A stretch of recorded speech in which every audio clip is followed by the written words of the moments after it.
Hi, I am Souvnik and welcome to Learnohub, जहां आप पढ़ सकते हैं physics, chemistry, math and biology बिल्कुल फ्री ओनली एट learnohub.com।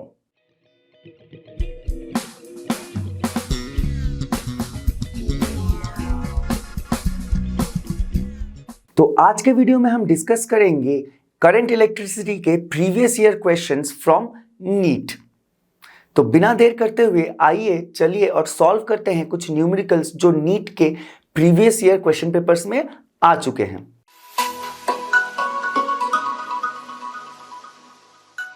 तो जो पहला प्रॉब्लम हम सॉल्व करेंगे वो है नीट 2023 का।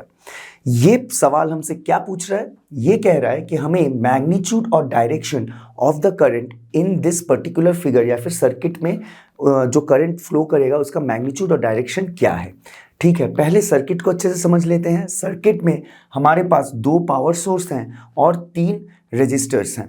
अब ये जो दो पावर सोर्स हैं यानी कि सेल हैं वो सीरीज में लगे हैं विथ टर्मिनल जो है एक दूसरे के वो ऑपोजिट में है, मतलब एक का लेफ्ट हैंड साइड में नेगेटिव, दूसरे का लेफ्ट हैंड साइड में पॉजिटिव टर्मिनल लगा हुआ है।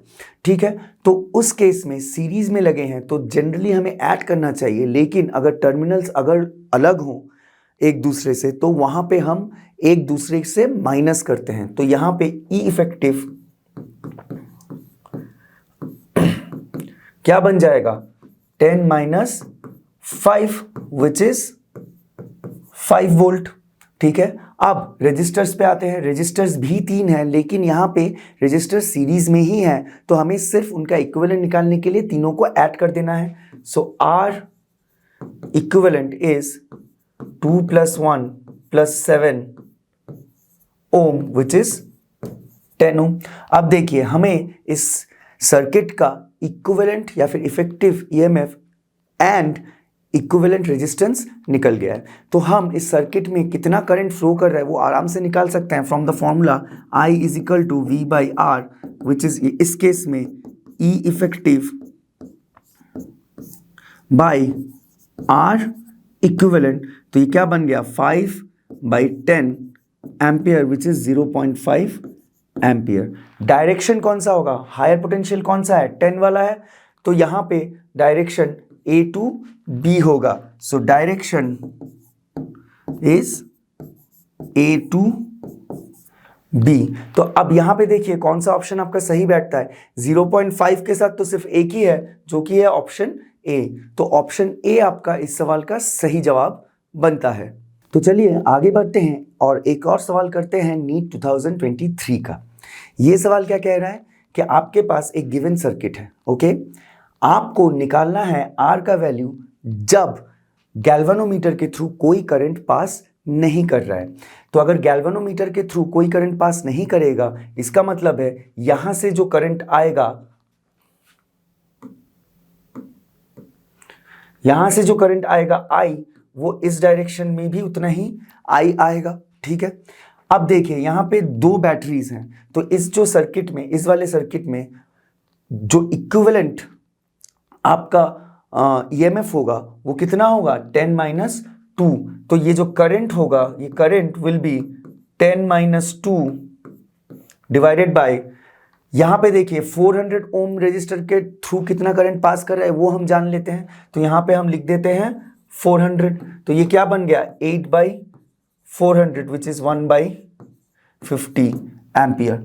तो इसके थ्रू आपका 1/50 एम्पियर का करंट पास कर रहा है, मतलब ये जो I है दैट इज 1/50 एम्पियर। अब यही I आपका इस तरफ आ रहा है। ठीक है, लेकिन इस R पे जो पोटेंशियल है वो एक्चुअली काम करेगा 2 वोल्ट वाला, क्योंकि यहां पे देखिए यहां पे पोटेंशियल कितना है? 2 वोल्ट, यहां पे भी 2 वोल्ट होगा। ठीक है, तो ये वाला पॉइंट क्या है? 2 वोल्ट। तो अक्रॉस यहाँ पे कितना हो रहा है? क्योंकि ये G तो है ही नहीं, क्योंकि यहाँ पे तो करंट पास कर ही नहीं रहा है, तो इस पॉइंट पे सिर्फ 2 वोल्ट का ही पोटेंशियल होगा। तो हमारा जो ये जो I है through R, I can also right 2/R, लेकिन ये जो I है इक्वल टू 1/50 है। सो यहाँ पे आप 1/50, सो हमारा R कितना निकल जाता है? R = 100 ओम। आपके पास 100 ओम ऑप्शन में है, ऑप्शन नंबर बी आपका सही जवाब बन जाता है। तो चलिए तीसरे नंबर सवाल पे चलते हैं। ये जो सवाल है ये colour coding of carbon resistors पे बेस्ड है। ये बहुत ही आसान सवाल है, लेकिन गिवन कि आपने याद रखा है और पढ़ा है कि कलर कोड्स को कैसे डिकोड किया जाता है। तो चलिए, resistance of a carbon resistor is determined from colour code is given as this much, like 22 into 10 to the power 3। ठीक है, इसको हम कैसे लिख सकते हैं, 22 into 10 to the power 3 plus और माइनस 5%। ठीक है, ohm the colour of the third band must be. अब थर्ड बैंड वाला जो कलर है वो क्या सिग्निफाई करता है, ये आपको याद करना होगा। So third band signifies the zeros after the two significant figures. So zeros after the two significant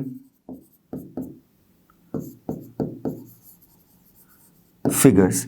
यहां पे फर्स्ट दो सिग्निफिकेंट फिगर्स क्या है, 2 और 2। ठीक है, उसके बाद कितने जीरोस हैं, 10 टू द पावर 3 है, मतलब 3 जीरोस। तो यहां पे number of zeros after significant figure क्या हो गया थर्ड बैंड के, वो हो गया 3। अब 3 को रिलेट करके कौन सा कलर होता है वो आपको याद रखना है, वो होता है आपका ऑरेंज। ठीक है, so the third band of this register should be orange. यहां पे ऑरेंज आपको दिख रहा है, हाँ दिख रहा है, तो ऑरेंज आपका हो गया सही answer. Now we are going to discuss another question from NEET 2023। ये वाला सवाल हमसे कह रहा है कि resistance of a platinum wire at 0 degree is 2 ओम।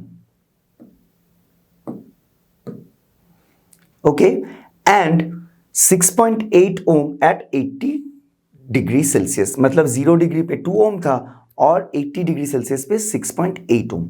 ठीक है, हमें निकालना क्या है, the temperature coefficient of resistance of the wire. ठीक है, तो हमारा फॉर्मूला क्या गिवन होता है इस मतलब dependency of resistance on temperature के लिए, वो होता है आपका RT is equal to R0 1 plus alpha, where alpha is the coefficient of temperature coefficient of resistance of the wire T minus T0। अब चलिए देखते हैं सवाल से हमारे पास कितने चीजें इस इक्वेशन में से गिवन है और हमको क्या क्या निकालना पड़ सकता है। सो RT गिवन है कितना है, 6.8 ओम। T गिवन है कितना है, 80 डिग्री सेल्सियस। R0 गिवन है विच इज 2 ओम एंड T0 भी गिवन है जो कि 0 डिग्री सेल्सियस है। मतलब 5 में से 4 वेरिएबल गिवन है, आपको 5वां वाला निकालना है। तो यहाँ पे सिर्फ डायरेक्टली इनको मैं यहाँ पे पुट करके मैं अल्फा का वैल्यू निकाल सकता हूँ। तो आइए डाल देते हैं, 6.8 is equal to 2 1 plus alpha, फिर 80 माइनस 0। 80 minus 0 is 80। तो आगे हम इसको इस तरीके से कर सकते हैं। तो 6.8 is equal to 2 plus 160 alpha. तो ये क्या बन जाता है, 4.8 divided by 160 is equal to alpha. That means alpha is equal to 3 into 10 to the power -2 पर डिग्री सेल्सियस। अब देखिए ये वाला वैल्यू अल्फा का गिवन है ऑप्शन में कहीं, हाँ आपका option number B. So B हो गया आपका सही जवाब इस सवाल के लिए। तो चलिए एक और सवाल करते हैं नीट 2023 से। 2023 में करंट चैप्टर से काफ़ी सारे सवाल आए थे। तो ये सवाल क्या कहता है कि 10 रजिस्टर्स हैं आपके पास। So you have 10 resistors, each resistance like each resistor का जो रेजिस्टेंस है वो कितना है, R है। एंड पहली केस में वो क्या है, connected in series to a battery of EMF E। Okay, मतलब जो 10 के 10 रेजिस्टेंस हैं, मतलब रेजिस्टर्स हैं वो सीरीज में लगे हुए हैं, फिर बैटरी से जोड़े गए हैं। नाउ नेग्लिजिबल इंटरनल रेजिस्टेंस है बैटरी का, वो हम बैटरी का इंटरनल रेजिस्टेंस यहाँ पे इस सवाल में कंसीडर नहीं कर रहे हैं। Then those are connected in parallel to the same battery. Next case में वही सारे रेजिस्टर्स अब पैरेलली कनेक्ट हो रहे हैं सेम बैटरी से। ठीक है, हो गया, मतलब पहले सीरीज में कर लिया फिर पैरेलल में कर लिया। The current is increased by n times, मतलब पहले वाले केस में जितना करंट जा रहा था उससे n टाइम्स अब नए वाले केस में मतलब पैरेलल वाले केस में करंट जा रहा है। द वैल्यू ऑफ n हमको निकालना है। तो पहले हम देख लेते हैं IS मतलब करंट इन सीरीज में। ठीक है, सीरीज में जो रेजिस्टर होगा वो क्या होगा, सिर्फ ऐड हो जाएगा। सो बैटरी सोर्स कितना था, मतलब पोटेंशियल कितना था, E पकड़ लेते हैं। ठीक है, EMF E है। अब रेजिस्टेंस इक्विवेलेंट कितना था, 10R, सीरीज में है और सबका वैल्यू R है, तो इसका मतलब R plus R plus R 10 बार करेंगे तो उसको हम 10R लिख सकते हैं। तो ये हो गया आपका सीरीज में करंट। अब पैरेलल में करंट देख लेते हैं। पैरेलल में जो R होगा, E तो भैया E ही होगा, लेकिन इक्विवेलेंट R थोड़ा अलग होगा। देखिए, जब पैरेलल में होगा तो R equivalent is equal to 1 by R plus 1 by R up until 10 times. ठीक है, यहां पे 10 टर्म्स होंगे इस फॉर्मूला में, क्योंकि 10 रजिस्टर्स हैं। तो देखिए यहां पे सारे एलसीएम R हैं, तो ये R बन गया। ऊपर क्या हो जाएगा, 10 बार 1 होगा, मतलब 1 को मैं 10 बार जोड़ रहा हूं, इसका मतलब ये 10 हो गया। तो हमारा R इक्विवेलेंट एक्चुअली क्या बन जाएगा, R बाई 10। ठीक है, तो इस केस में ये बन जाएगा R बाई 10। लेकिन सवाल हमसे कह रहा है कि IP is equal to n times of IS। पहले वाले केस से n टाइम्स ज्यादा है दूसरा वाला केस। ठीक है, तो यहां पे ये सारे वैल्यूज में डाल देता हूं। IP कितना है, E by R by 10। IS कितना है, N E बाई 10R। अब E कैंसिल, R कैंसिल, तो रह क्या गया, N। यहां पे देखिए डिनोमिनेटर का डिनोमिनेटर 10 है तो ऊपर चला जाएगा 10, और यहां से ये यहां ऊपर आ जाएगा। क्यों, अगर मैं किसी साइड बदलता हूं तो ये जो डिनोमिनेटर है वो न्यूमिनेटर बन जाता है, तो यहां पे बन गया और एक 10। सो माई n इज इक्वल टू, तो जो मेरा n है वो 100 बन गया। इसका मतलब IP जो है वो 100 टाइम्स ज्यादा हो जाएगा आपके IS से। सो यहां पे option A is the correct option. So n is equal to 100। तो चलिए अब एक सवाल सॉल्व करते हैं नीट 2022 के पेपर का। ये जो सवाल है ये बहुत ही आसान सवाल है। ये सवाल सिर्फ एक सिंगल वर्ड का है लेकिन थियोरेटिकल है। तो अगर आपको नीट फिजिक्स के पेपर में अच्छे से स्कोर करना हो तो करंट इलेक्ट्रिसिटी को कभी मत छोड़िएगा, क्योंकि वो बहुत ही हाई स्कोरिंग एक टॉपिक है जहां से बहुत ही आसान और बहुत इजीली स्टूडेंट्स वहां से स्कोर कर सकते हैं। तो ये सवाल क्या कह रहा है, the reciprocal of resistance is, मतलब ये पूछ रहा है रेसिप्रोकल ऑफ रेजिस्टेंस क्या होता है। क्या हम नहीं जानते रेसिप्रोकल ऑफ रेजिस्टेंस क्या होता है?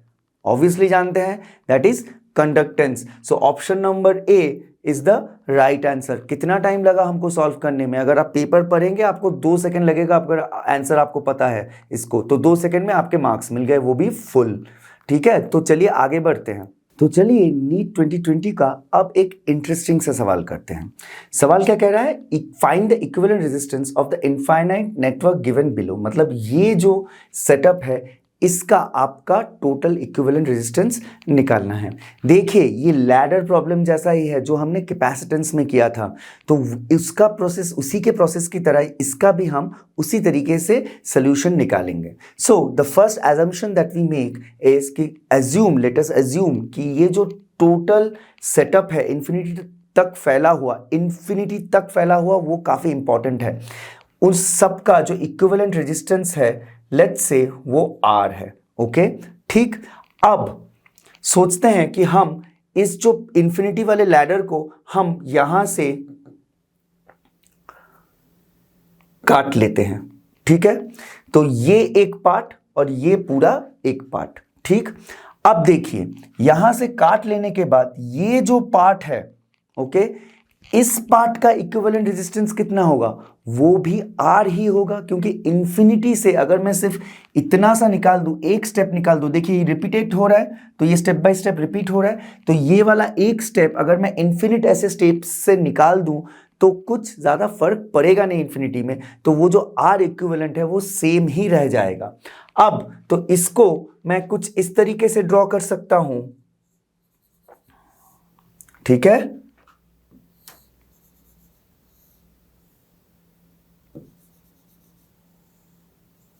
ओके, फिर ये मेरा equivalent resistance up to infinity वाला, तो ये हमारा 1 ओम 1 ओम 1 ओम और ये R।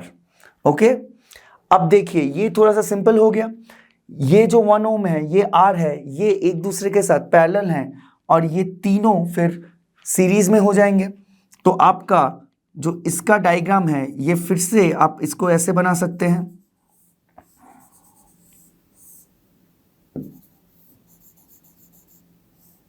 ठीक है।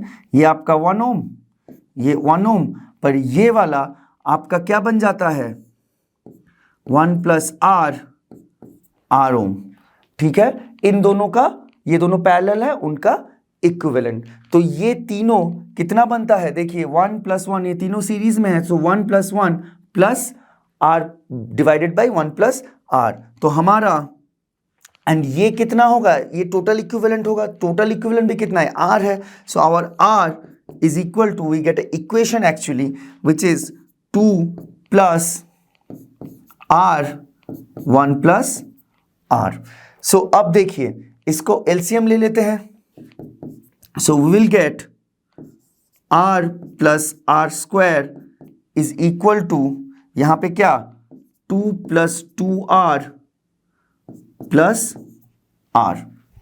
ओके, नाउ ये R cancel, so I get a quadratic equation of R square minus 2R minus 2 is equal to 0।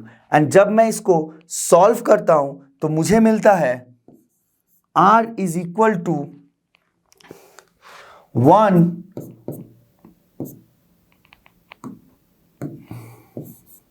Plus √3 ओम,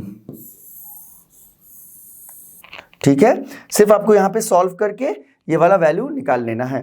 वो क्या बन जाता है आपका 1 प्लस √3 ओम। तो आपके पास है वो ऑप्शन में, जी हाँ है, वो है ऑप्शन नंबर डी। तो इस सवाल का सही जवाब ऑप्शन नंबर डी बनता है। इस सवाल को, इस तरीके के सवाल को सॉल्व करने के लिए, लैडर वाले सवाल को सॉल्व करने के लिए आपको जो सबसे इंपॉर्टेंट एजम्पशन लेना है कि इंफिनिटी तक का जो इक्विवेलेंट रेजिस्टेंस होगा वो R होगा, और एक स्टेप को अगर मैं निकाल दूं तब भी वो R ही रहेगा। तो फिर हम उसको फिर इस डायग्राम में ऐसे बना सकते हैं, फिर इसको स्टेप बाय स्टेप सॉल्व कर सकते हैं। तो चलिए अब एक सवाल नीट 2021 का करते हैं। ये सवाल क्या कह रहा है, in a potentiometer circuit a cell of EMF 1.5 volt gives balance point at 36 centimetre. So पहला EMF कितना था, 1.5 वोल्ट का, तब बैलेंस पॉइंट कहां पे दे रहा था, 36 सेंटीमीटर पे, ठीक है। Then if another cell of EMF, तो अब जब हमने सेल बदल दिया, EMF बन गया 2.5 volt, then the what length of the wire the balance point occurs, मतलब हमें सेकेंड केस में बैलेंस पॉइंट निकालना है। ये जो सवाल है ये कंपैरिजन ऑफ 2 अननोन EMF या फिर 2 EMF वाले एप्लीकेशन से सवाल है। वहां पे हम जानते हैं जो फॉर्मूला है वो है E1 divided by L1 is equal to E2 divided by L2। तो यहां पे देखिए E1 कितना है, गिवन है, E1 is 1.5 volt, L1 is 36, E2 is equal to 2.5 volt, L2 पता नहीं, वही हमें निकालना है। तो सारे वैल्यूज डाल देते हैं। सो 1.5 divided by 36, 2.5 L2। So L2 is 2.5 into 36 divided by 1.5। अब इसको मैं लिख सकता हूं 5 into 36 divided by 3, ये कितना हुआ 12। सो 5 into 12, so L2 is nothing but 60 centimetre. है आपके पास 60 सेंटीमीटर ऑप्शन में?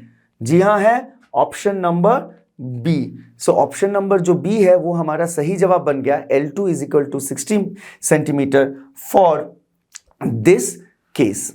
तो चलिए एक और सवाल करते हैं नीट 2021 का। ये सवाल क्या कह रहा है? The effective resistance of a parallel connection that consist of 4 wires. तो एक पैरेलल कनेक्शन है जो कि 4 वायर से कंसिस्ट करता है, of equal length, equal area of cross section and same material is 0.25।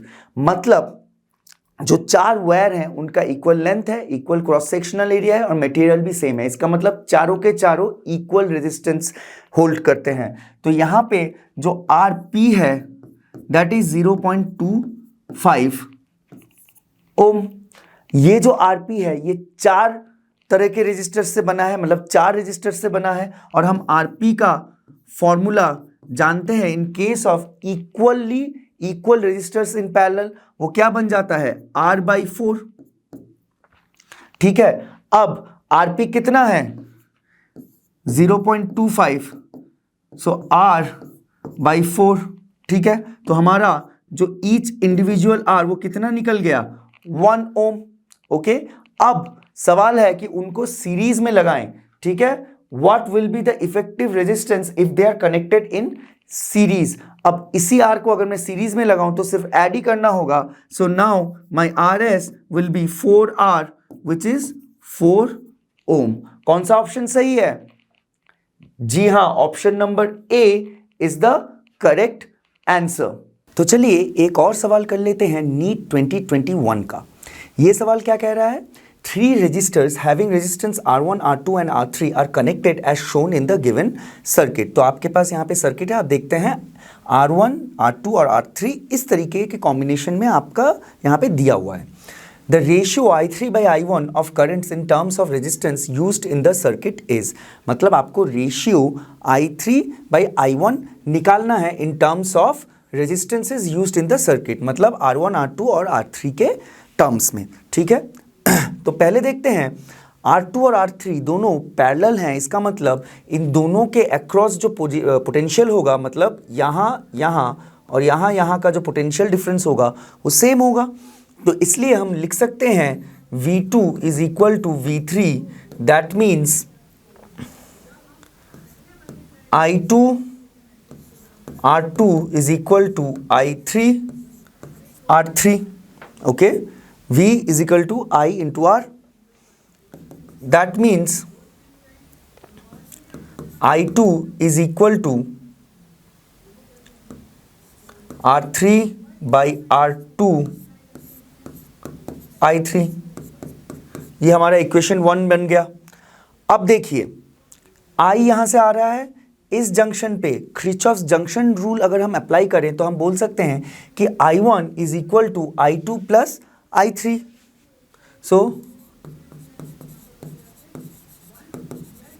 according to Kirchhoff's junction law या फिर रूल,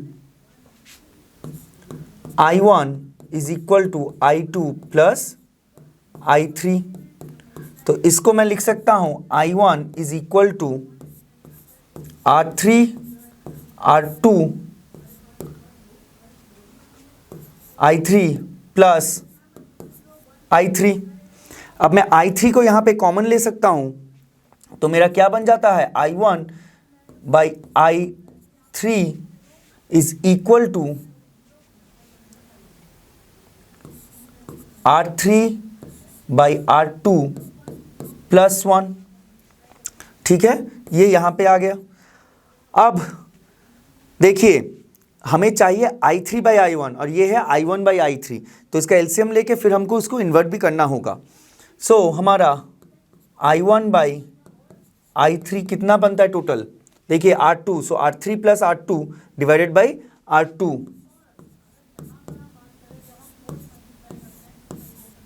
R2 ये हो गया। अब हमें चाहिए I3/I1, तो इसको हम उल्टा कर देते हैं। So therefore our I3/I1 will be R2 divided by R3 plus R2। कौन सा ऑप्शन सही है? R2 divided by R2 plus R3। So option number C is the correct option. तो चलिए अब एक नीट 2020 का सवाल करते हैं। ये सवाल क्या कह रहा है? A resistance wire connected in the left gap of a meter bridge balances a 10 ohm resistance in the right gap at a point which divides the bridge wire in the ratio 3:2। मतलब आपके left side में एक resistance wire connected है जो कि balance कर रहा है राइट साइड वाले आपके रेजिस्टेंस को जिसका वैल्यू है 10 ओम, और जो रेशियो ऑफ द लेंथ है वो है 3:2। ठीक है, वायर के लेंथ को इस हिसाब से वो डिवाइड कर रहे हैं। If the length of the resistance wire is 1.5 meter, then the length of 1 ohm of the resistance wire is, मतलब जो रेजिस्टेंस आपके लेफ्ट हैंड साइड में है जो अननोन है उसका लेंथ 1.5 मीटर है, तो अगर उसी के साथ 1 ओम वाला होगा तो उसका लेंथ कितना होगा? तो अब देखिए हम जानते हैं P by Q is equal to the ratio of the lengths, तो वो बन जाएगा 3/2। P हमें निकालना है, सो P Q कितना दिया हुआ है 10 इज इक्वल टू 3/2। तो हमारा P बन जाता है कितना 15 ओम। सो ये हो गया हमारा लेफ्ट हैंड साइड वाला रेजिस्टेंस। अब 15 ओम के लिए लेंथ कितना है 1.5 मीटर। सो हम जानते हैं P which is 15 Om L is equal to, यहां पे लिख देते हैं Q by L prime. L prime हमें निकालना है। ये जो Q है ये वाला Q नहीं है, ये 1 ओम वाला Q है, तो इसको मैं थोड़ा सा इसको डिफरेंशिएट करके लिख देता हूं Q, स्मॉल q। तो P by L is कितना इज व्हाट 15 by 1.5। Q कितना है 1 by L prime। So our L prime is nothing but 0.1 meter or 1 into 10 to the power minus 1 meter। तो हमारा जो length of a wire which will have 1 ohm resistance is given as 1 into 10 to the power minus 1 meter। कौन सा option सही है? Option number A is the correct option A for this problem. तो चलिए एक और सवाल करते हैं colour code of carbon register पे बेस करके। ये जो सवाल है ये नीट 2020 का सवाल है। सवाल क्या कह रहा है कि आपके पास एक कलर कोडेड कार्बन रजिस्टर है जिसके बैंड के कलर से आपको रेजिस्टेंस का वैल्यू निकालना है। तो जो पहला बैंड है वो कितने का है? वो येलो कलर का है। तो येलो का वैल्यू कितना होता है? Yellow is 4। Now second band is of violet। वो कितने का होता है? वायलेट का वैल्यू होता है 7। Brown is third band and value of brown is 1 for third band position। Now gold is at fourth band position। fourth band पे gold का जो वैल्यू है वो है प्लस और माइनस 5%। अब ये जो बैंड्स हैं ये क्या सिग्निफाई करते हैं? फर्स्ट और सेकेंड बैंड 2 सिग्निफिकेंट डिजिट्स को सिग्निफाई करते हैं। तो यहाँ पे क्या हो जाएगा 4 और 7। सो पहले 2 डिजिट बन गए हमारे 47 या फिर 47। नेक्स्ट ब्राउन क्या डिड्यूस करता है या फिर क्या डेडिकेटेड है जो थर्ड बैंड? वो है आपका zeros after the 2 significant figures. यहाँ पे कितने जीरोस होने चाहिए? 1 है तो 1। Now fourth band gives the accuracy. तो यहाँ पे fourth is gold which is plus और माइनस 5%। तो यहाँ पे मेरा बन जाएगा प्लस और माइनस 5%। सो ये हो गया हमारा सोल्यूशन और the value of the resistance for the given colour coded carbon resistor. कौन सा ऑप्शन सही है? Option number C. So option number C is the right answer for this problem. तो चलिए अब एक सवाल करते हैं नीट 2019 का। सवाल क्या कह रहा है? You have 6 similar bulbs. तो आपके पास 6 सिमिलर बल्ब है, इसका मतलब उन सबके रेजिस्टेंस जो हैं वो सेम है। Are connected as shown in the figure with a DC source of EMF E. जो ईएमएफ जो है वो ई है, ठीक है, एंड जीरो इंटरनल रेजिस्टेंस, मतलब बैटरी का जो इंटरनल रेजिस्टेंस है वो जीरो है।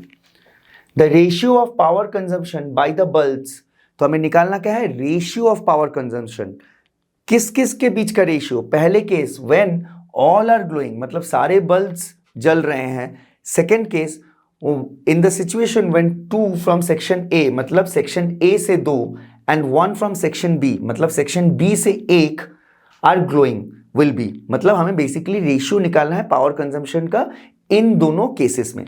तो चलिए पहला केस निकालते हैं, पावर कंजम्पशन कितना होता है। केस 1 देखिए, अब सारे बल्ब्स पे जो रेजिस्टेंस है वो R है, और देखिए पहले केस में सारे बल्ब से ही करंट फ्लो कर रहा है, तो यहां पे जो करंट यहां से आ रहा है वो कितने हिस्सों में बट रहा है, 3 हिस्सों में बट रहा है, और वो जो तीनों हिस्सों हैं वो इक्वल हिस्से होने चाहिए क्योंकि रेजिस्टेंस जो है वो सेम है। तो ये क्या बन जाएगा, I/3 करंट, यहां पे भी I/3, यहां पे भी I/3, सिमिलरली बी पे भी हर जगह पे I/3 और I/3।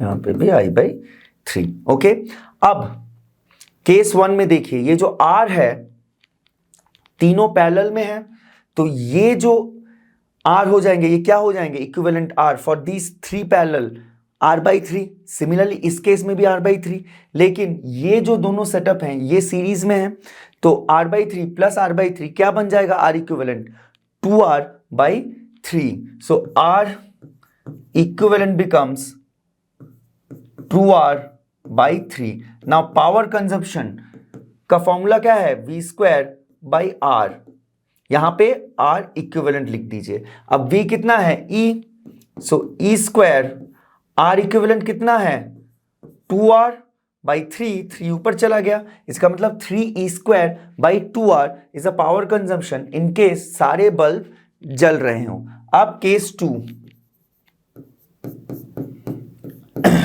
केस 2 में एक वाले केस में सिर्फ 2 बल्ब जल रहे हैं, मतलब तीसरा वाला बल्ब जल नहीं रहा है, तो यहां पे एक इक्विवेलेंट सर्किट डायग्राम मैं ड्रॉ कर देता हूं। देखिए यहां पे ऐसे आएगा करंट, फिर ये बल्ब, यहां पे भी बल्ब, फिर यहां जुड़ेगा, फिर यहां पे एक बल्ब, फिर यहां से निकल जाएगा।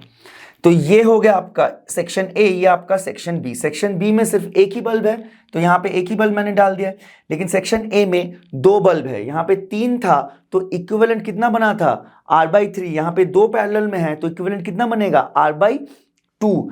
लेकिन ये दोनों अब फिर से सीरीज में है, सो R/2 प्लस यहां पे इसका कितना है, R, तो R इक्विवेलेंट इस केस में कितना बनेगा, R/2 plus R which is equal to 3R/2।